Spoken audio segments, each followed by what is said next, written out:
우리 삶의 제자리를 맴도는 것 중에 좋지 않은 경험이 혹 있으신가 질문 먼저 드립니다. 제가 미시간에 살았을 때는 겨울이 반년이라 자주 진흙탕에 차가 빠져서 바퀴가 헛도는 일들이 있곤 하였습니다. 갑자기 진흙탕에 빠지면 당황도 하지만 계속해서 바퀴가 공회전을 하게 되어서요, 바퀴가 닳고 또한 소리만 심하게 나는 경우를 많이 봅니다. 뿐만 아니라 계속 바퀴가 공회전하기 때문에 더 그 빠진 자리가 깊어지고 계속 그 자리를 헤어나오지 못하는 일들을 만날 때 당황하고 결국에는 포기해야만 되는 상황들을 맞닥뜨릴 때 참 마음이 아플 때가 있었습니다. 이스라엘 백성이 광야에서 한 것이 바로 이와 같이 제자리 걸음입니다. 광야 생활을 하였던 이스라엘 백성들은 반복적으로 같은 곳을 돌듯 진전이 없이 그리스도의 초보 상태에 머물고 있다고 생각해 볼 수 있습니다. 그렇다면 그리스도에 관한 초보적 교리나 초보적 교훈은 구체적으로 무엇을 말씀하시는지 오늘 본문 1절과 2절에서 6가지로 나눠서 말씀하고 있는데요, 같이 함께 말씀 합독하시지요.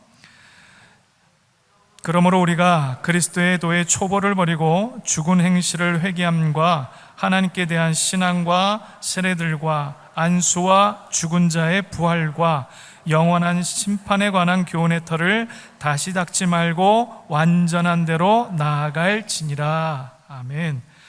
2절 6가지로 나눈 부분을 보시면 죽은 행실의 회개, 또 하나님께 대한 신앙, 세례, 안수, 죽은 자의 부활이나 영원한 심판 등의 내용입니다.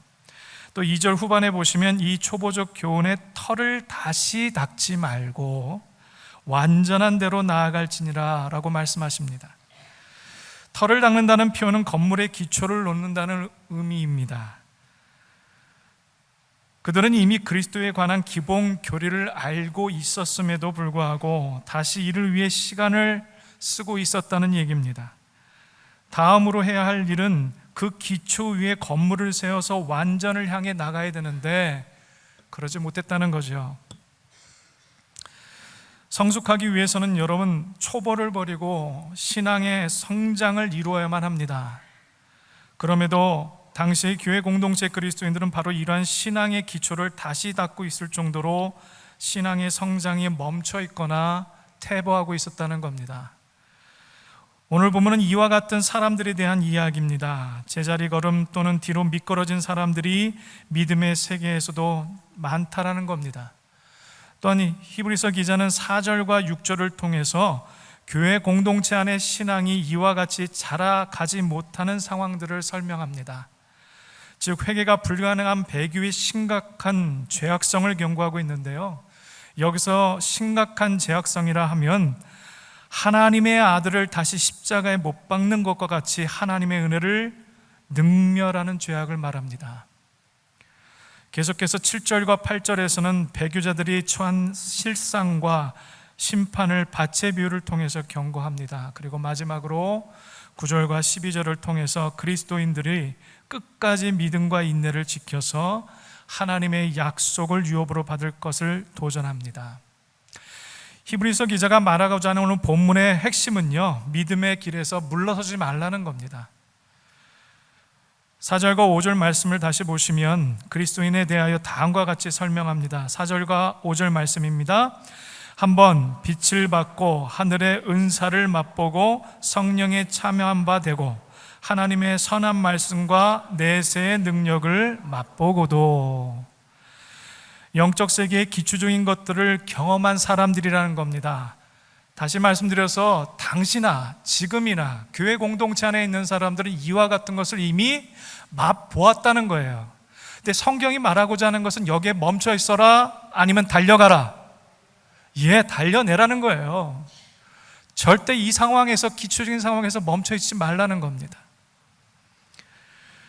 그런데 이런 은혜를 맛보고도 뒤로 물러난 사람들이 있다라는 거예요. 왜 사람들은 이런 영적인 성숙과 진보를 이룬 것을 힘들어할까요? 왜냐하면 끊임없는 노력이 따라야만 가능하기 때문입니다. 아이가 면역력이 낮아 허약해 있다가 성장하면서 더 이상 작은 질병에도 흔들리지 않는 모습들을 보곤 합니다. 물론 그런 여러 가지 면역적인 기능과 이유들을 다 설명할 수 있겠지만 보편적으로 그렇습니다.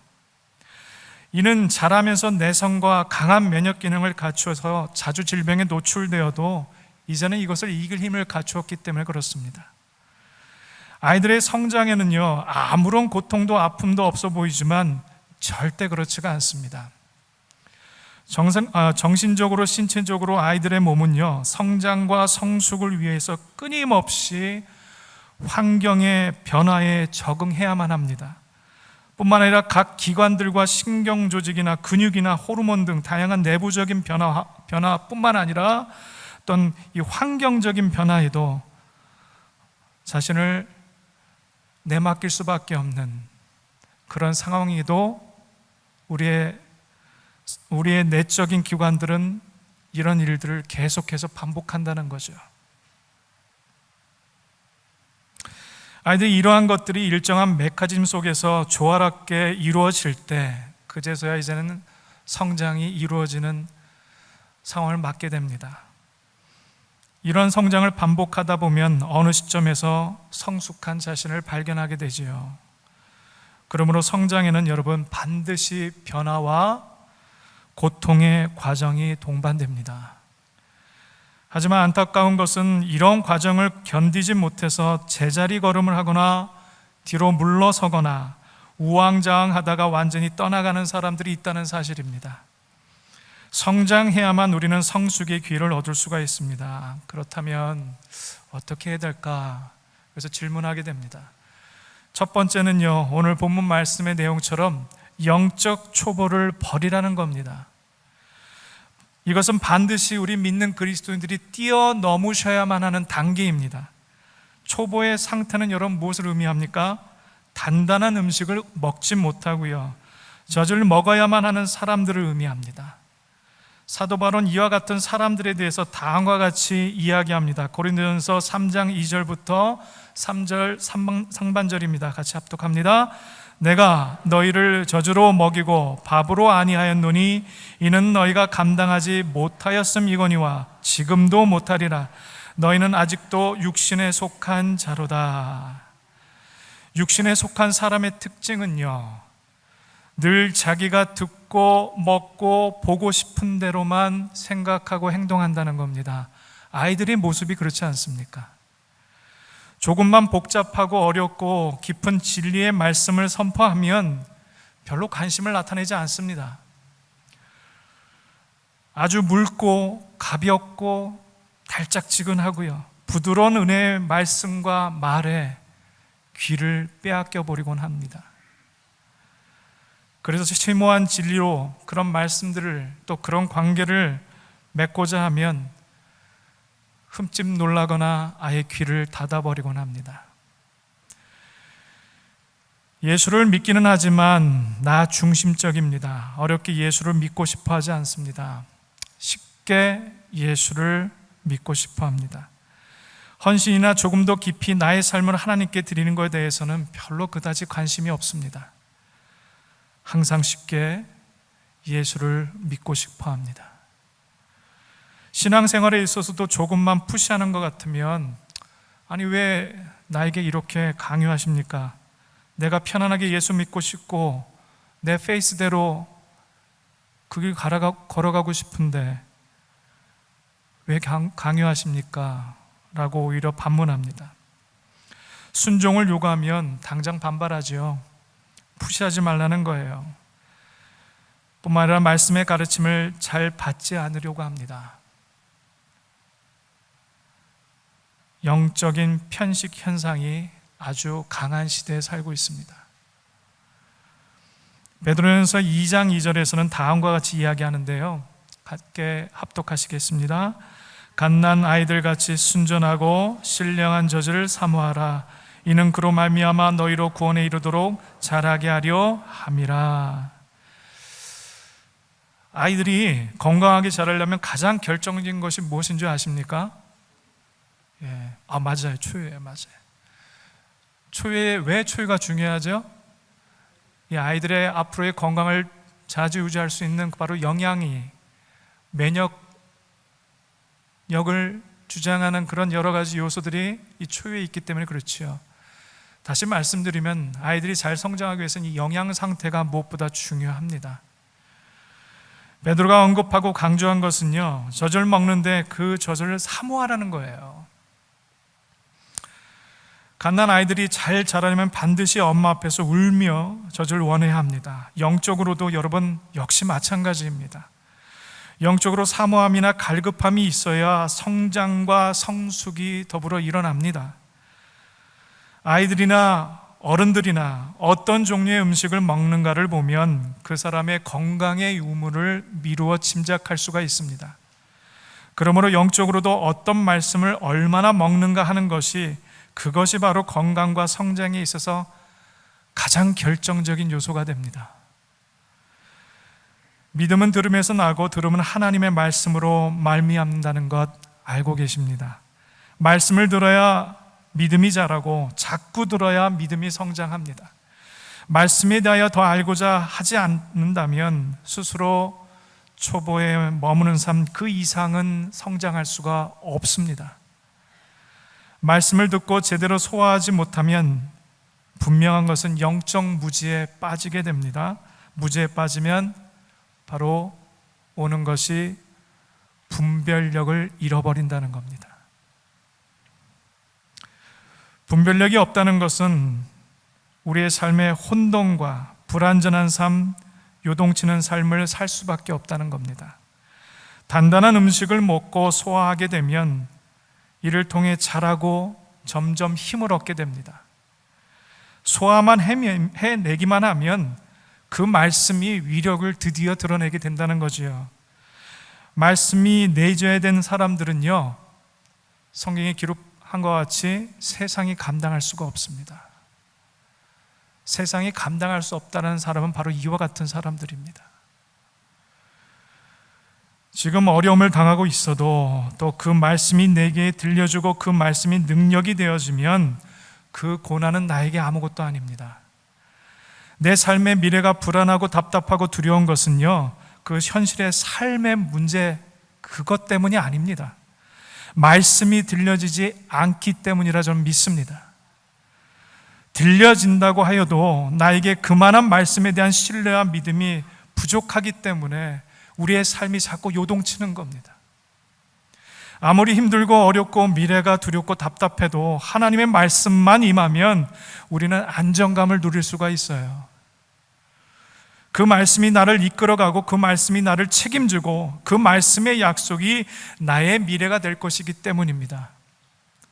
말씀을 듣는 것이 중요한데 히브리서 기자는 본문 1절에 그리스도의 도, 곧 말씀의 초보에 더 이상 머물지 말라고 도전합니다.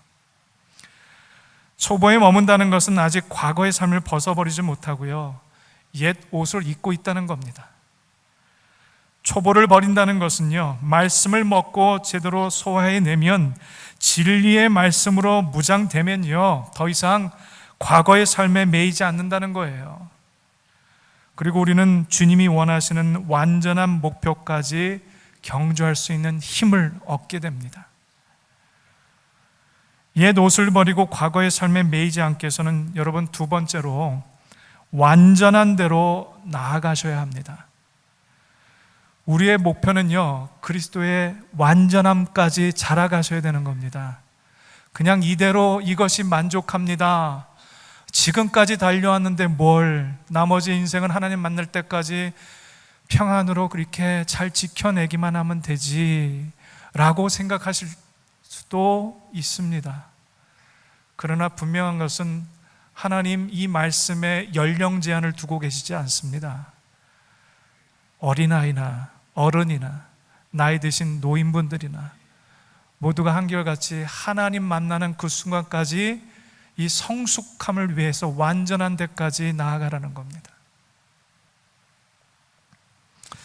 오늘 본문 2절 하반절에 보시면 말씀이 말하고 있는 이 완전함은요, 그리스도를 닮아가는 것이고요, 그리스도에까지 자라가는 것입니다. 빌립보서 3장 8절 말씀 함께 합독합니다. 또한 모든 것을 해로 여기면 내 주 그리스도 예수를 아는 지식이 가장 고상하기 때문이라. 내가 그를 위하여 모든 것을 잃어버리고 배설물로 여김은 그리스도를 얻고. 바울의 강렬한 열망은 하나였습니다. 빌립보서를 보시면 오직 목표는 그리스도를 알고 싶다는 겁니다. 그래서 이것 때문에 모든 것을 배설물로 여길 정도로 그 열망이 강렬했던 사람입니다. 그리스도라는 높은 정상에 온전하게 등정하고 싶어 했어요. 왜냐하면 그리스도 안에 모든 것이 들어있다는 것을 사도 바울은 분명히 알고 있었기 때문입니다. 하나님의 온갖 보화와 온갖 지혜와 온갖 충만함이 그리스도 예수 안에 있다는 것입니다. 그리스도를 온전히 알게 되면 그 안에서 본물이 터지듯 거대한 강이 열리게 됩니다. 그래서 그분을 발견하면 할수록, 또 알면 알수록 경이로움이 있고요, 그리스도의 영으로 더욱 충만해지는 겁니다. 그리스도에게까지 도달하면 더 이상 여러분 다른 소원이 없어집니다. 그리스도 한 분만으로 그냥 만족하는 겁니다. 그것이 가장 우리의 최대 소원이 되게 된다는 거지요. 여러분, 처음 예수를 영접하고 믿었을 때, 아, 내가 정말 변화되고 있구나라는 걸 느꼈을 때 어떤 마음이 드셨어요? 예수 외에는 아무것도, 예수 그리스도 외에는 아무런 자랑도 생각나지 않지 않으셨어요? 저는 그랬어요. 예. 어릴 때부터 예수 그리스도를 바로 알고 믿는 분은 모르겠지만 전 청년 때 예수 그리스도를 제대로 바르게 영접했습니다. 그럴 때 제가 가지고 있던 고통, 현실, 암담한 삶, 앞을 내다볼 수 없는 상황들, 부족한 물질들, 형편들, 그다지 그것이 문제가 되지 않았어요. 아, 예수 그리스도면 다구나. 이분 앞에 내가 내 생명과 삶을 걸어도 되겠구나. 전 그렇게 생각했거든요. 여러분도 마찬가지셨죠? 그래서 이 수십 년 동안 이 믿음을 놓치지 않고 지금까지 걸어오신 줄 믿습니다.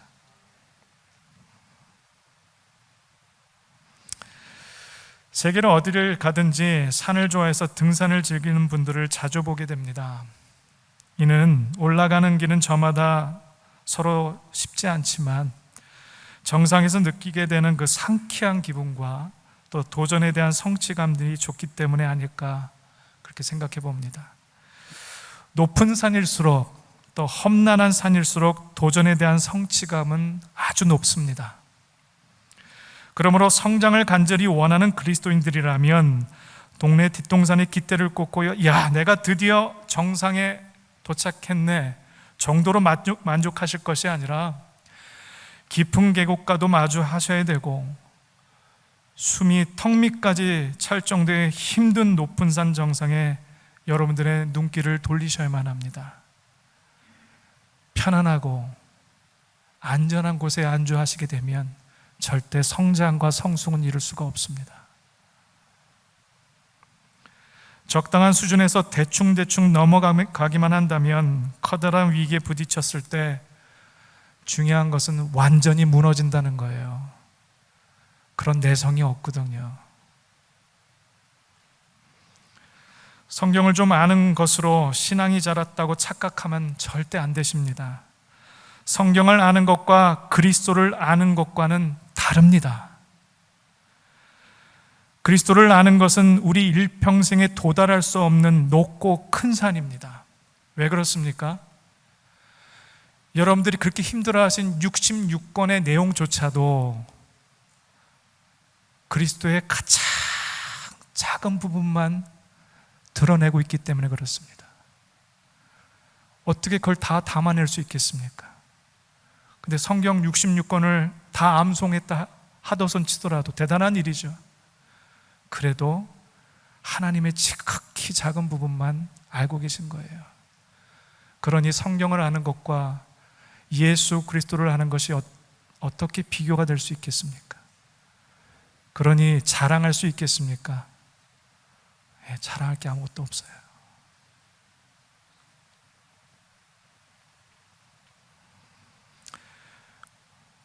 우리는 오르는 만큼만 알고요, 올라서 보는 만큼만 보고 그 정상에서 맛본 만큼만 알 수가 있습니다. 그렇다면 우리는 어떻게 해야 할까요? 오늘 본문 11절과 12절 말씀입니다. 함께 합독합니다. 우리가 간절히 원하는 것은 너희 각 사람이 동일한 부지런함을 나타내어 끝까지 소망의 풍성함에 이르러 게으르지 아니하고 믿음과 오래 참음으로 말미암아 약속들을 기업으로 받는 자들을 본받는 자 되게 하려는 것이니라. 아멘. 기록된 말씀에서 눈에 띄는 단어가 있는데요, 그 중에 하나는 바로 부지런함입니다. 곧 목표를 향해서 영적 성숙과 변화와 성화를 위해서 부지런하게 정진한다는 내용입니다. 또 눈에 띄는 단어 중에 하나는 바로 끝까지라는 단어입니다. 다시 말씀드리면 우리의 부지런함이 최후까지 그리스도의 풍성함에 자라가고 맛보라는 겁니다.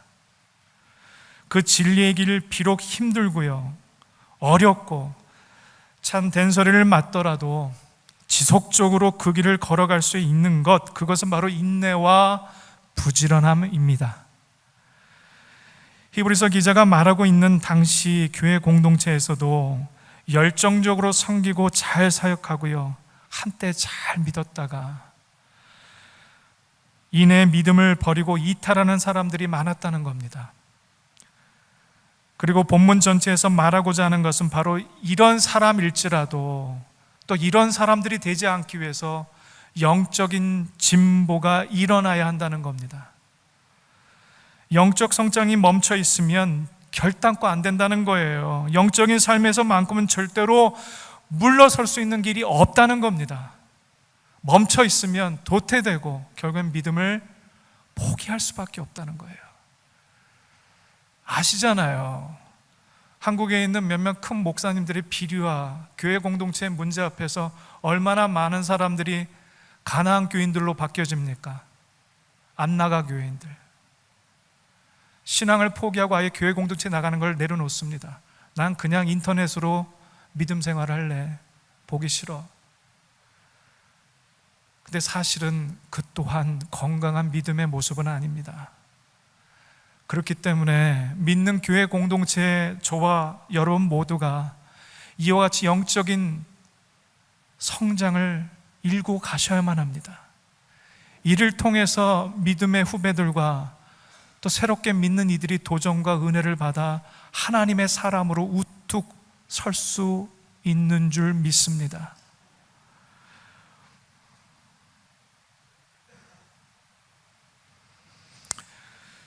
오늘 우리의 삶을 돌아보면 교회 공동체보다는 세상에 관심이 많은 사람들을 보게 됩니다. 또 그들의 시선을 빼앗겨 버리고 엉뚱한 것에 목표를 정하고 이것으로 만족하고 있는 사람들을 봅니다. 혹 여러분들은 어떠신지요? 그래서 우리는 12절 말씀처럼요, 게으르지 아니하고 믿음과 오래 참음으로 말미암아 약속들을 기업으로 받는 자들을 본받는 자, 바로 그들처럼 살아가야 한다는 겁니다. 성경에 기록된 인물들은 우리가 그렇게 될 수 없는 사람들을 기록해 놓은 것이 아니라 그렇게 될 수 있다라고 소개하고 기록한 사람들입니다. 넘지 못할 산이 아니라 반드시 따라가고 넘어야 될 산들입니다. 그냥 이 자리에 만족하신다면 이 자리 이 모습 이대로 여러분들의 삶을 마감할 때 하나님을 배우실 겁니다.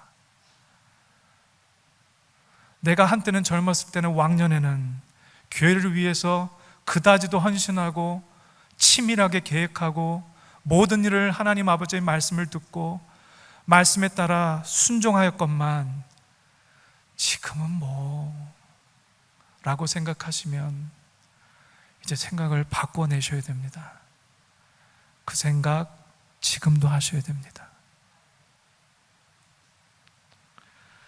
여러분, 바울의 모습은 어땠을까? 다시 한번 볼까요? 고린도전서 15장 10절의 말씀입니다. 우리 믿음의 고백으로 같이 크게 한 목소리로 합독합니다.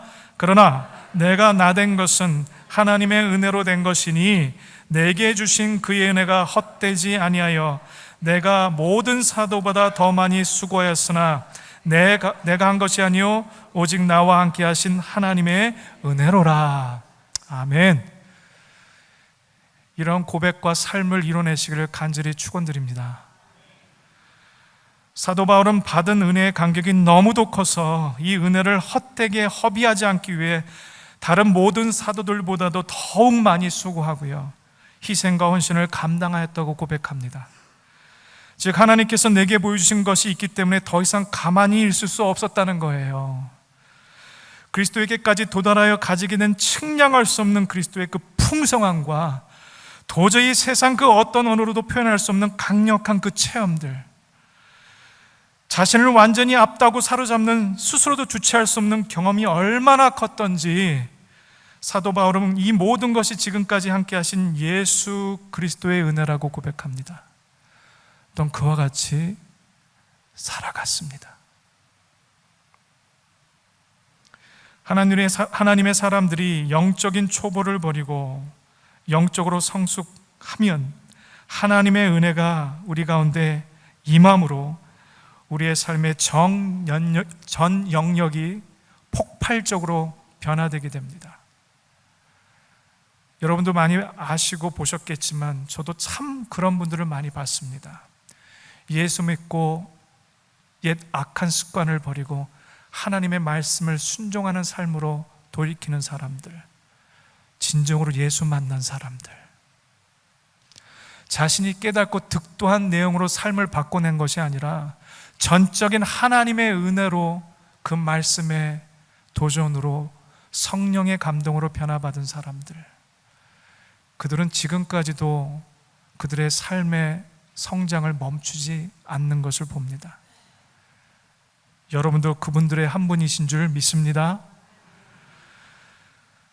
여러분이 너무 염려하지 않으셔도요, 하나님은 자기를 간절히 찾는 자들에게 세상을 감당할 지혜와 물질과 영적인 권세들을 우리에게 허락하여 주십니다. 또한 감당할 힘도 하나님께서 허락하여 주시고요, 감당할 사람들도 하나님이 우리에게 보내주신다는 사실입니다. 우리는 하나님의 강력한 손에 의해 완성해 가시는 하나님의 백성이며 일원이기 때문인 줄 믿습니다. 중요한 것은 우리가 마지막까지 그 소망을 바라보면서 끝까지 게으르지 않으셔야 된다는 거예요. 부지런히 영적인 삶의 진보를 위해서 노력을 쏟다 보면 그 어느 순간 하나님께서 나를 사용하고 계신 삶의 현장을 발견하게 됩니다. 그러면 거기에서 여러분 바로 30배, 60배, 100배의 결실이 일어나는 겁니다.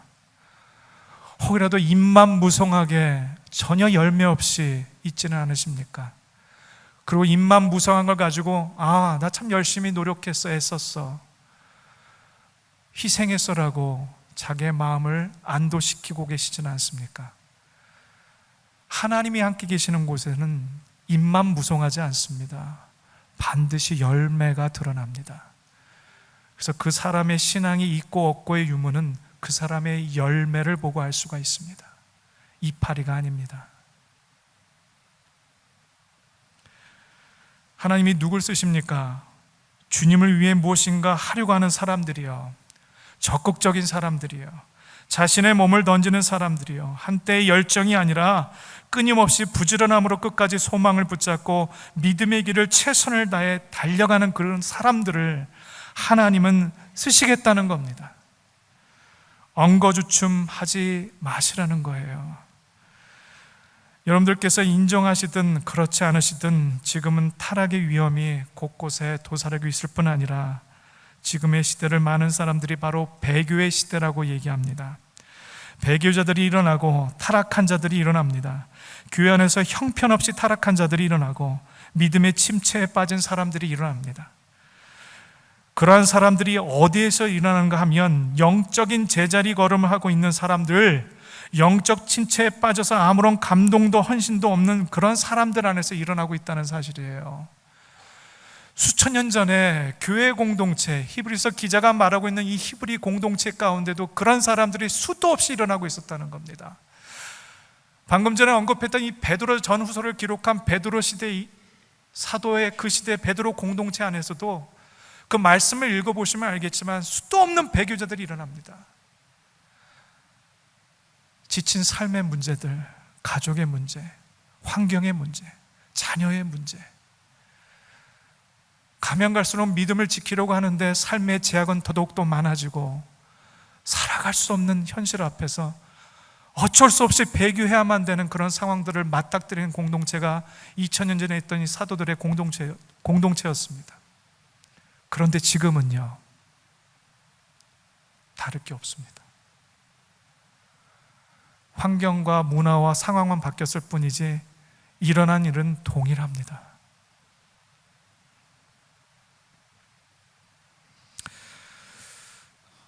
그러므로 우리가 생명을 걸고 영적 제자리 걸음을 걷는 것이 아니라 달려가셔야 합니다.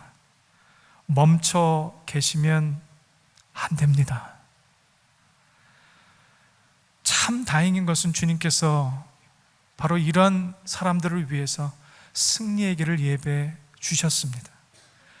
중요한 것은 이 길에 우리의 태도가 어떠하느냐라는 겁니다. 믿음의 길을 걸어갈 때 여러분들 힘들다고 포기하지 마십시오. 은혜 받는 일에 힘을 쓰시고 전력을 다하세요. 또 영적인 성숙으로 나아가기 위해서 몸부림치시길 부탁드립니다. 목표는 여러분, 다시 말씀드립니다, 예수 그리스도의 완전함까지 이루셔야 됩니다. 제 얘기 아니고요, 성경의 얘기입니다. 예수님을 만나고 체험했던 사도들의 얘기이고 예수 그리스도의 정신이라고까지 얘기합니다. 그리스도의 완전함까지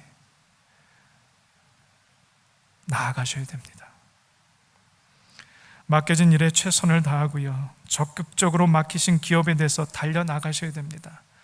그런데 자잘하게 교회 공동체 안에서 기분 상한다고, 너 말 기분 나쁘다고, 나 말의 수준이 맞지 않는다고 언제까지 투정 부리시겠습니까? 언제까지 아이의 자리에 계시겠습니까? 언제까지 영적인 성장을 멈춰 있는 사람의 반열에 서 계시겠습니까? 성경이 말하고 있는 믿음에 달려간 자들은 그 자리를 벌써 일찌감치 벗어난 사람들입니다. 달려가도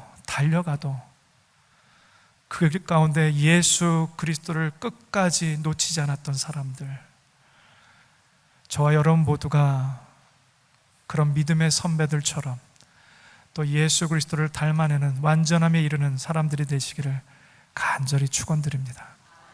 함께 기도하시겠습니다.